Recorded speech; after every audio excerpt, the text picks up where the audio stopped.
A wire of length 100 centimeter. We have a piece of a wire that is and the length of that ये particular हो wire. गया। ये हो गया था सवाल सॉल्व। जी सर। कौन था जिसने बोला क्वेश्चन नंबर 9 हम कर रहे थे? चलो बेटा क्वेश्चन नंबर 10 की बात करते हैं, ठीक है? अब जरा गौर से देखना।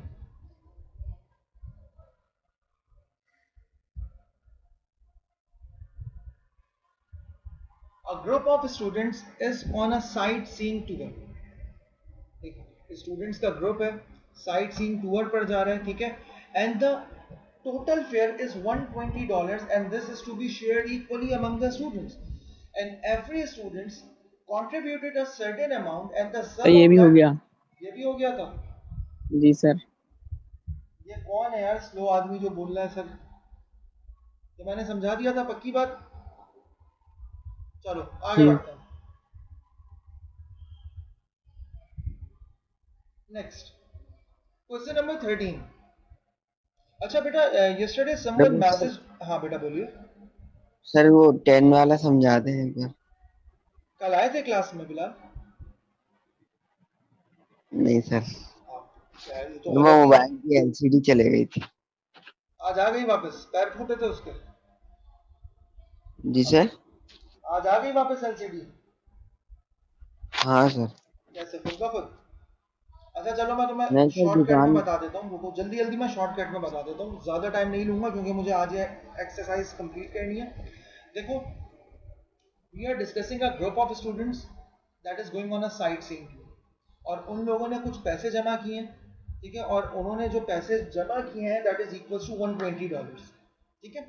होता क्या है, थोड़े दिन बाद या कुछ देर बाद दो स्टूडेंट्स और ज्वाइन कर लेते हैं और जब वो दो स्टूडेंट्स क्लास को ज्वाइन करते हैं, ग्रुप को ज्वाइन करते हैं, तो अब जो टोटल कॉस्ट होती है वो हर लेट से कंसिडर कर लो कि 10 बच्चे साइट सीइंग टूर पर गए।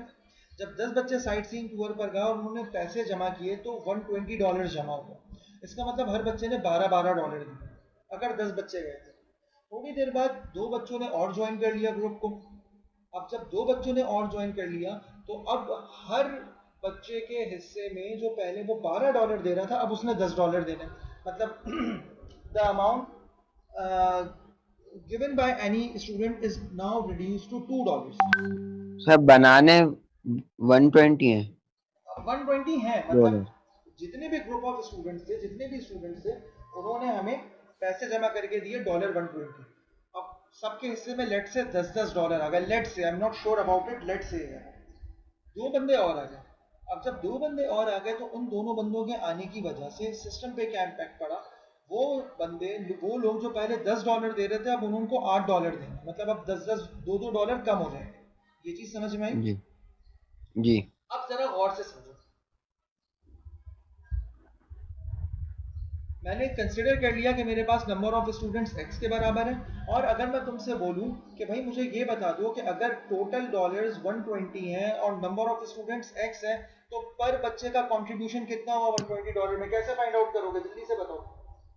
सर डिवाइड करके। किससे? किसको किससे? एक्स एक्स से डिवाइड करेंगे वो उसको 120 को। 120 को। सो ये बात समझ में आ गई कि 120 यस अपॉन सर। एक्स मुझे बता रहा है कि हर बच्चे ने कितना कितना शेयर जो है वो इस $120 में डाला। अब जैसे ही दो बच्चे सिस्टम के अंदर आए, जैसे ही दो बच्चे ग्रुप में आए, हर बच्चे के हिस्से में $2 कम होगा, तो मैं इसको ऐसे लिख सकता हूँ 120 upon x minus 2। Yes sir, लिख सर। ठीक है, ये बात समझ में आई बिलाल? जी सर। ठीक है। एंड फाइनली जब दो बच्चे और इंक्लूड हो गए तो मेरे पास जो पहले वैल्यू 120 अपॉन एक्स थी अब वो 120 अपॉन एक्स प्लस 2 हो जाएगी। जी ये बात समझ में आई? जी सर। अब आखिरी बात कर लेते हैं। मतलब मैं इसको ऐसे लिख सकता हूं कि when two more students are included in the group every student must have to pay $2 less। बात समझ में आ गई? दो बच्चे जैसे ही ग्रुप में आए अब हर बच्चे ने, जो कि 120 अपॉन एक्स के बराबर था, अब इसमें से -2, मतलब हर बच्चा अब $2 कम देगा। यहां तक कोई मसला? बिलाल जल्दी बताओ बेटा। अच्छा सर, ये x+2 है और हाँ। यहाँ पे आके x-2 हो गया। नहीं नहीं नहीं नहीं नहीं, ये दो अलग कंडीशंस हैं।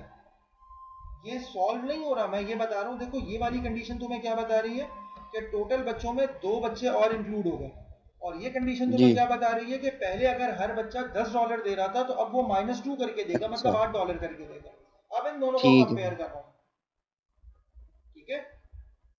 ठीक है ठीक है अब इसको सिंप्लीफाई कर लोगे, क्रॉस मल्टीप्लाई करोगे, क्वाड्रेटिक इक्वेशन बन जाएगी, वो तुम खुद से कर सकते हो, ठीक है। ठीक यस अब आते हैं क्वेश्चन नंबर 13 की तरफ। अच्छा बेटा, yesterday someone messaged me that there are certain questions which are very difficult. So कौन से क्वेश्चंस हैं डिफिकल्ट, जरा मुझे बताओ तो सही। क्योंकि मैंने जो क्वेश्चंस क्लास वर्क में करवाने के लिए चुने, मुझे वो लगा था वो ज्यादा डिफिकल्ट है उन क्वेश्चंस के मुकाबले में जो कि मैंने होमवर्क के तौर पर। खैर, अब जरा गौर से सुनिएगा। In January 2019 the price of rice in Singapore was $X per kg. मतलब we have the price per kg rice in Singapore that is equals to $X, and a catering company spent an average of $350 per month on rice each, ठीक है। मतलब एक company है, catering company है, food servicing company है, they spent $350 every month on rice. So if I ask you to find an expression, कि जनाब एक expression बनाइए in which you need to tell me that how much kilogram they purchase every month. So how can we find? Keep this thing in your mind. They have $350 to spend, and beta Zanik, sir attendance लगा देंगे sir. हाँ हाँ चाहिए चाहिए चाहिए, okay sir, अल्लाह हाफिज। ठीक है। अब उनके पास $350 है to spend on rice, and the per kg rice price is $X. How can I find in part 1, write down an expression in terms of X for the average amount of rice that this food catering company ordered in January 2009। बताओ कैसे find out करोगे इसकी value भाई। तुम्हें sir घर 350 upon क्या कह रहे हो Qasim? 350 upon X. 350 upon X, very good. क्यों? क्योंकि बेटा लेट से आपके अब्बा ने आपको $1000 दिए और कहे कि भाई जाओ $1000 के चावल ले आओ। अब आप मार्केट गए, अब जब आप मार्केट गए तो उसने कहा भाई 150 वाले चावल भी हैं, 180 वाले चावल भी हैं, 120 वाले चावल भी हैं। तो अब तुम कैसे करोगे? 1000 को 180 से डिवाइड कराओगे तो 180 केजी वाले प्राइस, 180 रुपीज पर केजी वाले प्राइस की राइस की क्वांटिटी आ जाएगी। तो इसलिए हम यहाँ पर क्या काम करेंगे, 350 को डिवाइड करवा देंगे किससे? x से। यहां तक किसी को मसला तो मुझे बताओ। बिलाल, हबीब, हमजा, आयज, नो उस्मान, सर। कासिम, समीर, ठीक है। अब आगे बढ़ो। 2012 में each kilogram, the price of each kilogram of rice had increased by 15 cent। मतलब अगर पहले वो 2009 जनवरी में $X के थे, तो now they are increased by 15 cent। 15 cent is basically the denomination of dollar। मतलब 100 cent equals to $1। 100 cents equals to $1। अब आपने एक नई एक्सप्रेशन बनानी है in terms of x for the average amount of rice ordered in January 2012। अब इस वाली इक्वेशन में आप क्या बताओगे? इस वाली इक्वेशन में आपने बताना है कि जनवरी 2012 में उन्होंने $350 के कितने राइस परचेज किए होंगे। तो इसकी इक्वेशन मुझे बताएगा समीर, जल्दी से बताओ समीर।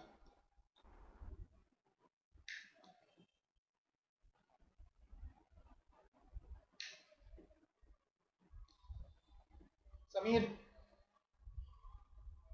अभी समीर को मेरी आवाज ही नहीं जा रही होगी। Hashir Mahmood,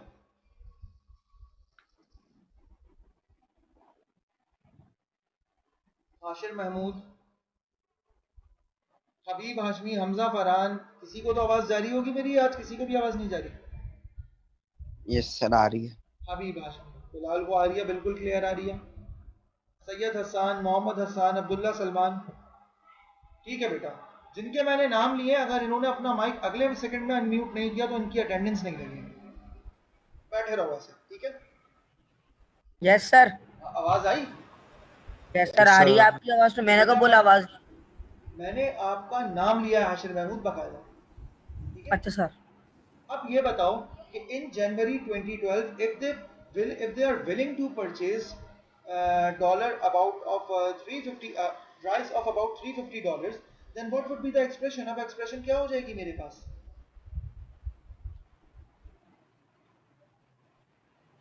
keep this thing in your mind ठीक। that the price of the rice are now increased by 15 cents. Matlab, if they were purchasing the rice at 2009, the price was X. Now the price is X plus 0.15. ये 0.15 कहाँ से आया?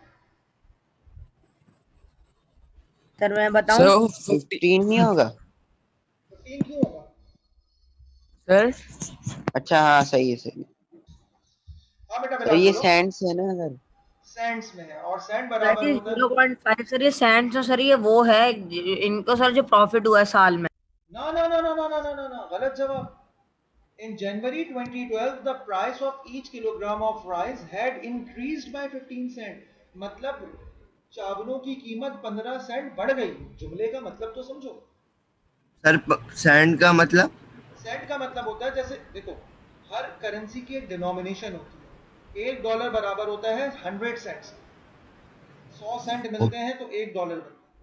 हिफ्ज़ुर रहमान बात समझ में आई बेटा? जी sir. अब जब तुम इस इक्वेशन को बनाओगे तो तुम्हारे पास इक्वेशन क्या बन जाएगी? 350 अपॉन x प्लस 0.15. अब ये 0.15 क्यों आया? बेटा मेरे पास 15 सेंट की वैल्यू थी. 15 सेंट्स को मैंने डॉलर में कन्वर्ट कर लिया. तो $1 100 सेंट के बराबर होता है. तो all you need to divide this 15 by 100. So you will get the value of 0.15. यहां तक कोई मसला है तो पूछ लो. सर $1 15 सेंट्स के बराबर होता है। हाँ, $1 100 सेंट के बराबर होता है. 100 सेंट्स सही है सर। अब बताओ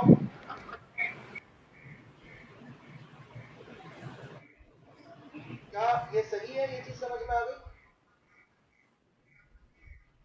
यस सर। सर ये हर महीने 15 सेंट्स बढ़ रहा है या फिर पूरे नहीं. साल में 15? In January 2012. बेटा क्वेश्चन को पूरा पढ़ना बहुत जरूरी है. It is clearly mentioned that in January 2012 the price of each kilogram of rice had increased by 15 cents. इसका मतलब जनवरी 2012 में the price of rice had increased. Now the price of rice is x plus 0.15. ये concept clear हुआ? और sir ये हमने 15 divided by 100 क्यों लिखा हुआ है? 15 डिवाइड बाय 100 इसलिए लिखा है ताकि हम सेंट्स को डॉलर्स में कन्वर्ट कर सकें. वो तो सर हमने पहले ही कर लिया 0.15। कहाँ किया? वो तो हमने बाद में किया. ये जो सर सेकंड लाइन लिखी है रिटन एज 0.15 एज 15 सेंट। मैंने $0.15 लिख दिया. उसके पीछे Yes, रीजन sir. भी तो है कि ये 0.15 कहाँ से आया. अगर मैं ऐसे ही लिख देता तो तुम बोलते सर ये कहाँ से आया. इसलिए आगे उसका रीजन भी लिखा है. As 15 cent is equals to 15 upon 100 of dollars. समझ आई ये चीज? यस सर आगे। आगे बढ़ते हैं. In part 3, if the difference, what is the difference? Difference का मतलब क्या होता है? फर्क। माइनस। माइनस करवाना. मतलब तुम्हें इन दोनों वैल्यूज को माइनस करवाना है. If the difference in the amount of rice ordered is 30 kg, मैं इन दोनों की वैल्यूज को माइनस कराऊंगा तो मेरे पास जो अमाउंट ऑफ राइस आएगी वो 30 kg के बराबर आएगी. ये बताओ पहले कौन सी वैल्यू लिखोगे? जी हिफ्ज़ुर रहमान बोलिए बेटा. सर अब्दुल्ला का फोन आया था सर, वो उनके घर पे ना लाइट गई हुई है, वो बोल रहे हैं सर से वो बता देंगे हमारी, और सर उनकी तबीयत भी बहुत खराब है। अब्दुल्ला सलमान, अब्दुल्ला बेग. अब्दुल्ला बेग सर। ठीक है सर वो नीचे इलाके में रहते ना, उनके घरों में पानी आ गया सर। ठीक है ठीक है. अब मुझे ये बताओ, ये तो तुम्हारी समझ में आ गया. You need to find the difference. You need to subtract these two values. Which value should be written first? ये बताओ मुझे.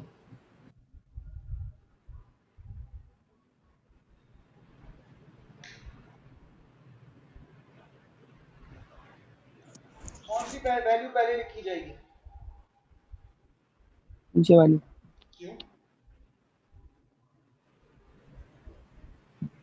Sir 360 upon x minus. एक कॉमन सेंस का सवाल पूछ रहा हूं, जवाब देना. मेरे पास एक वैल्यू है 10. मैं 10 को 2 से डिवाइड करूंगा तो बड़ा आंसर आएगा या 3 से डिवाइड करूंगा तो बड़ा आंसर आएगा? If I divide 10 by 2 and by 3, which value will give me the sir 2 maximum से बड़ा है। value? 2 से आएगा सर। इसका मतलब जिसका डिनोमिनेटर छोटा होता है उसका ओवरऑल आंसर बड़ा होता है. यस ये कॉमन सेंस की बात समझ में आई? अगर तुम्हारे पास दो फ्रैक्शन मौजूद हैं और उन दोनों फ्रैक्शन के न्यूमरेटर सेम है और तुमसे पूछा जा रहा है कि भाई ये बता दीजिए इन दोनों में से कौन सा बड़ा और कौन सा छोटा है, तो all you need to look into the denominator only, कि डिनोमिनेटर में कौन सी वैल्यू छोटी है। अब जैसे तुम्हारे पास दोनों फ्रैक्शन में इस वक्त 350 लिखा हुआ है,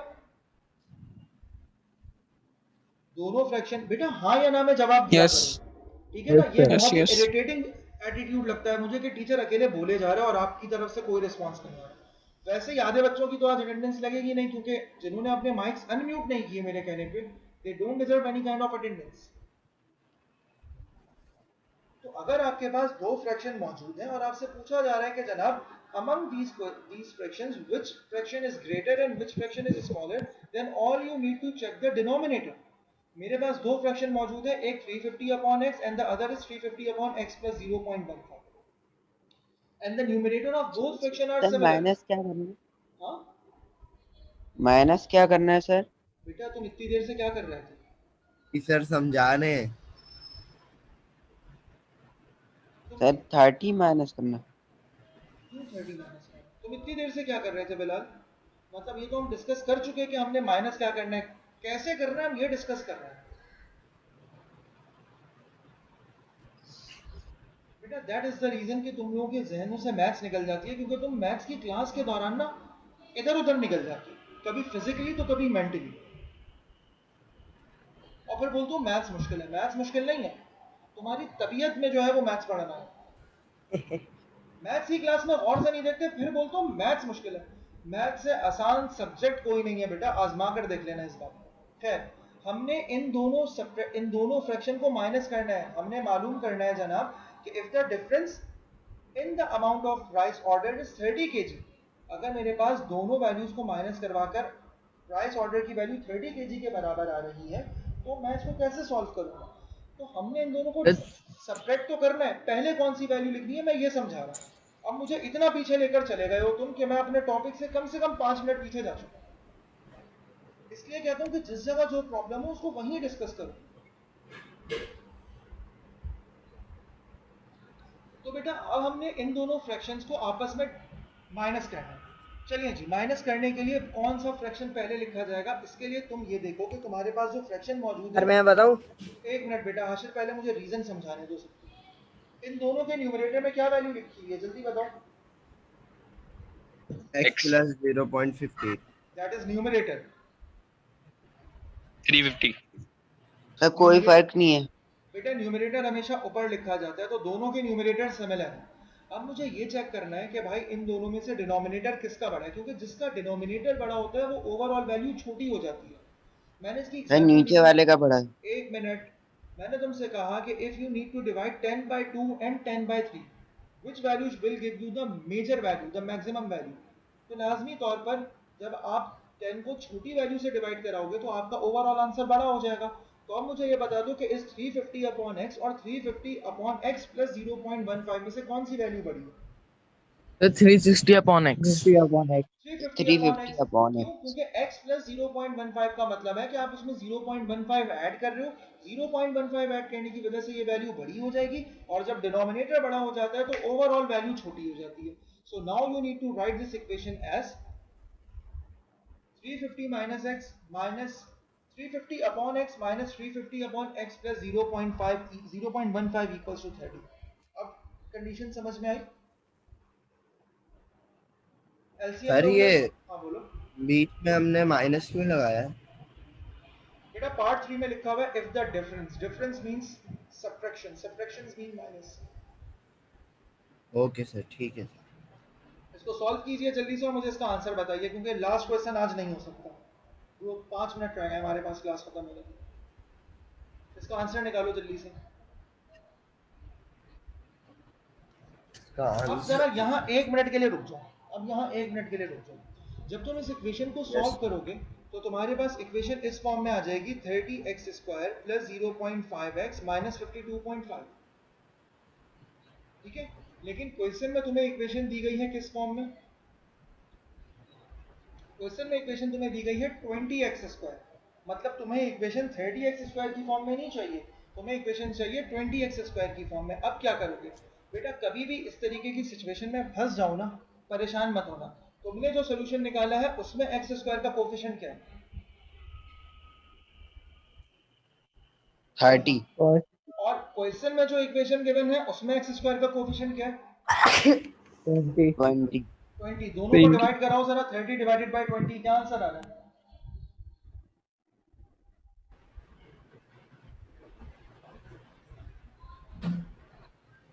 1.5 1.5। पूरी इक्वेशन को 1.5 से डिवाइड कर दो, आंसर आ जाएगा तुम्हारा। पूरी इक्वेशन को 1.5 से डिवाइड करवा दोगे, वही वाली इक्वेशन बन जाएगी। समझ आई ये चीज? ओके अब ये सर। जो लड़का सर पीछे मुझे बातें ये कर रहा है ना, अब ये जो लड़का पीछे बातें कर रहा है, ये आधे घंटे बाद परेशान होकर बोलेगा कि ये 20 कैसे आ गया फिर। क्यों? क्योंकि इसको सर ट्रिक नहीं पता। सर बोलिए। सर ये मुझे कोफिशिएंट वाली थ्योरी समझ में नहीं आई। बेटा देखो, तुम कभी कभार ऐसा होता है कि तुम्हारा जो आंसर आ रहा होता है ना क्वेश्चन में, उस आंसर को गलत नहीं कंसीडर किया जाता, बल्कि बोला जाता है कि आप अपनी इक्वेशन को उस फॉर्म में ले जाएं जैसे कि क्वेश्चन में लिखा हुआ है। जैसे तुम्हारे पास सॉल्यूशन आया 30x², तुम्हारे पास जो x स्क्वायर का कोफिशिएंट आया वो 30 के बराबर आया। क्वेश्चन में जो यस इक्वेशन गिवन है उसका 20 है। अब मैं 20 में कैसे कन्वर्ट करूँ? तो इसकी सबसे आसान ट्रिक ये है कि दोनों एक्स स्क्वायर के कोफिशिएंट को डिवाइड करवा दो। तुम्हारे आंसर में एक्स स्क्वायर का कोफिशिएंट 30 है, उनके क्वेश्चन में एक्स स्क्वायर का कोफिशिएंट 20 है। 30 डिवाइडेड बाय 20 कराओ, 1.5 आंसर आया। यस सर 1.5 से पूरी इक्वेशन को डिवाइड करवा दो, तुम्हारी इक्वेशन, तुम्हारा जो आंसर था वो क्वेश्चन जैसा इक्वेशन बन जाएगा। आजमा कर देखो। यस अब इसको सॉल्व करो और मुझे सर दोनों क्वेश्चन वाली नहीं बनी तो? हाँ, अगर क्वेश्चन वाली नहीं बनी तो? इसका मतलब तुमने कोई गलती कर दी है सवाल।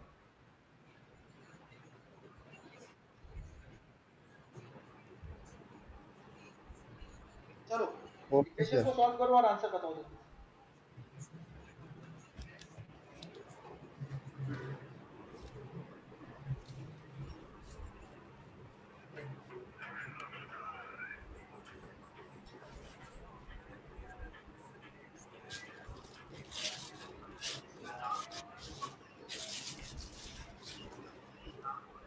जल्दी सॉल्व करो, क्या आंसर आ रहा है?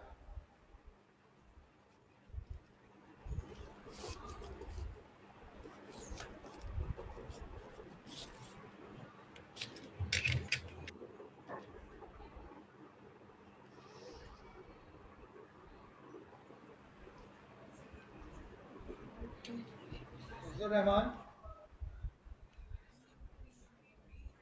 जी सर। क्या आंसर आया जल्दी बताओ। सर इसका आंसर सर निकालने हैं अभी। जल्दी जल्दी जल्दी।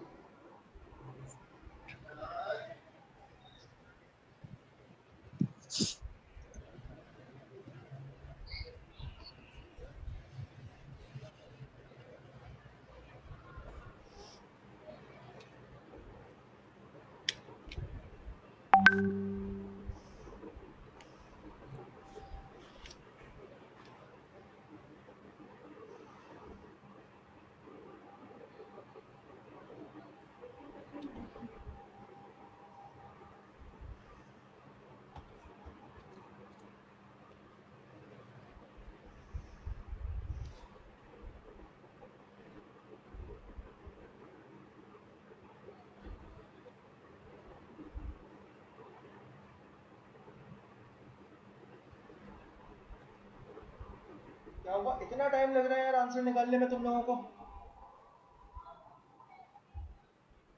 सर पर केजी प्राइस इज $1.40। बेटा दो आंसर आ रहे होंगे, एक -1.4 आ रहा होगा और एक 1.25 आ रहा होगा, तो नेगेटिव तो हो नहीं सकती, ठीक है ना, क्योंकि price can never be negative. तो इसका मतलब the final answer is 1.25। Yes sir, मेरा भी यही आंसर आया है। अब देखो यहाँ पर हमारी क्लास का टाइम तो हो गया है एंड, ठीक है, लेकिन उससे पहले कुछ चीजें डिस्कस कर लेते हैं। एक क्वेश्चन मैं तुम लोगों को और करवाऊंगा कल, and that is question number, wait let me check, question number 15। Question number 15 मैं तुम लोगों को और करवाऊंगा। कल मेरे पास किसी बच्चे का मैसेज आया था and he asked me that some of the questions are very difficult. तो पहले तो वो बच्चा सामने आ जाए।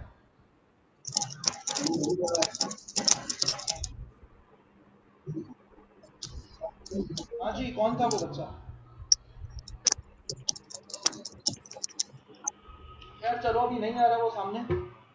कल हमारा ये चैप्टर कंप्लीट हो जाएगा, क्योंकि मैंने इस चैप्टर का एक क्वेश्चन और करवाना है। एक्सरसाइज 1E हमारे सिलेबस का पार्ट नहीं है, तो कल हमारा चैप्टर कंप्लीट हो जाएगा।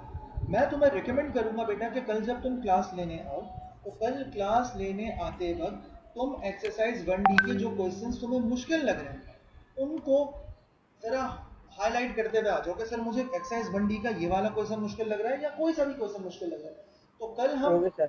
क्वेश्चन नंबर 15 करवाने के बाद हम उस क्वेश्चन को भी चेक कर लेंगे। क्वेश्चन मैंने सेलेक्ट क्लास वर्क के लिए वही दिए थे जो कंपैरेटिवली डिफिकल्ट थे। होमवर्क के लिए मैंने वही दिए थे जो मिलते जुलते थे, सेम तो नहीं हो सकते, मिलते जुलते थे। सो आई बिलीव के कल की एक्सरसाइज के बाद इंशाल्लाह ताला कल हमारा जब चैप्टर ये कंप्लीट हो जाएगा तो बहुत सारी चीज़ें क्लेरिफाई भी हो चुकी होंगी। ठीक है, कल दोपहर 2 बजे, कल दोपहर 2 बजे आप लोगों का मैथ्स का टेस्ट है। ठीक है किस चीज का सर? बेटा, इसी चीज़ का मैथ्स का टेस्ट है जो हम लोग अभी पढ़े। बी का ठीक है, हम लोग Exercise करेंगे एक्सरसाइज 1, सुन लो, एक्सरसाइज 1A, एक्सरसाइज 1B और एक्सरसाइज 1C। कल हमारा इन तीनों टॉपिक्स का टेस्ट है, 15 मिनट का टेस्ट है, 3 क्वेश्चंस होंगे and you need to solve these three, among these 3 question you need to solve first question from completing the square, second question from formula method and third question from fractional method। ठीक है, तो कौन कौन सी exercise है? Break हाँ यानी sir middle term break ना? हाँ, मिडिल ना ना टर्म ना ब्रेक। ना ना ना, तुम मिडिल टर्म ब्रेक से भी कर सकते हो, it doesn't make any difference. ठीक है, ओके लेकिन सर। अगर मेंशन होगा तो करना, अगर मेंशन नहीं है तो फिर देख लेना आपको। ठीक है, ओके एक्सरसाइज कौन कौन सी है? 1A 1B और 1C, 1A 1B और 1C। ठीक है, अरे फेयर में वही सवाल उतार लेना जो आपने गूगल क्लासरूम पे बिल्कुल रखे हैं। बिल्कुल बिल्कुल वही क्वेश्चन सर। ठीक है, ओके सर, चलिए ठीक है सर। कल मिलते हैं इंशाल्लाह ताला। खुदा हाफिज़। चले होंगे सर। अल्लाह हाफिज। खुदा हाफिज़।